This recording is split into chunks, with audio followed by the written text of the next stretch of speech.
Siachen glacier का नाम तो आपने सुना ही होगा, लेकिन क्या आप जानते हैं कि इस जगह ने हमारी इंडियन आर्मी के सेना की जिंदगी को जहन्नुम बनाकर रखा है। दरअसल यहाँ पर -17 डिग्री सेल्सियस का टेम्परेचर होता है। इसके अलावा यहाँ अगर कोई सैनिक अपने कैंप को ज्यादा गर्म कर देता है तो ऑक्सीजन की कमी से उसका कैंप भी भस्म हो सकता है। सेना के जवान अपने कंधों पर 30 से 35 किलो का वजन लेकर ग्लेशियर पर 25 से 30 दिन लगातार चलते हैं और इस कड़ी मेहनत के बाद भी इन्हें जमा हुआ अंडा, प्याज और अदरक खाने को ही मिलता है। और ये अंडे को काट कर नहीं बल्कि सीधे हथौड़े से ही तोड़ते हैं। इस वीडियो में सियाचिन ग्लेशियर पर आर्मी कैसे रहती है इसके बारे में बताएंगे। चलिए वीडियो को शुरू करते हैं। सियाचिन ग्लेशियर में जवानों को ताजा पकाया हुआ खाना बहुत कम ही नसीब होता है और शरीर को गर्म रखने के लिए सेना के जवानों को हर रोज चॉकलेट, गुड़ और चिक्की जैसी चीजें रोजाना दी जाती है। वहाँ पर खाने के लिए सेना को पैक्ड फूड ही मिलता है जिसे गर्म पानी में डालकर ही पकाया जा सके। वहाँ के जवान बर्फ को पिघलाकर ही पानी बनाते हैं। इसके अलावा रहा सवाल इंडियन आर्मी की ट्रेनिंग का,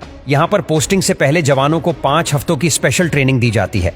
उन्हें कश्मीर में पहले कुछ दिन तो सिर्फ यही सिखाया जाता है कि माउंटेन कोलंबस की जिंदगी कैसे होती है।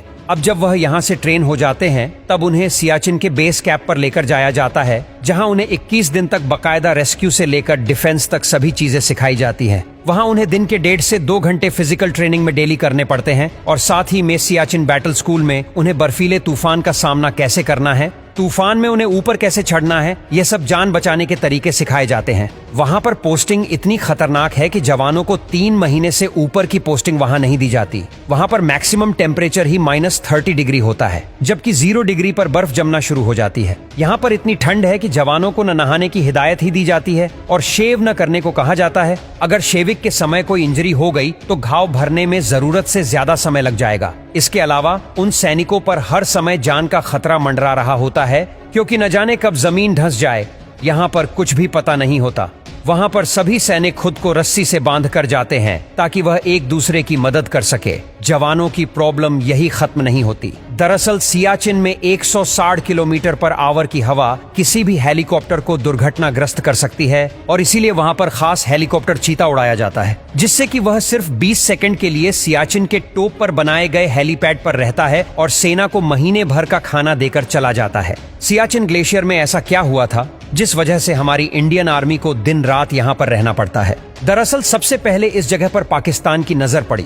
पाकिस्तान को पता चल गया था कि वह इस जगह से इंडिया की हर हरकत पर नजर रख सकता है। अब आजादी के बाद दोनों देशों ने अमल का एक एग्रीमेंट साइन किया और इसीलिए पाकिस्तान अब डायरेक्ट सियाचिन पर नहीं जा सकता था। 1970 तक तो उसने इस पर चढ़ने का ही अभियान चलाया। 1981 में इंडियन आर्मी के कर्नल नरेंद्र बुल कुमार को इस बात का पता चल गया। इंडियन आर्मी ने कर्नल को कहा कि वह उन इलाकों पर कब्जा कर ले।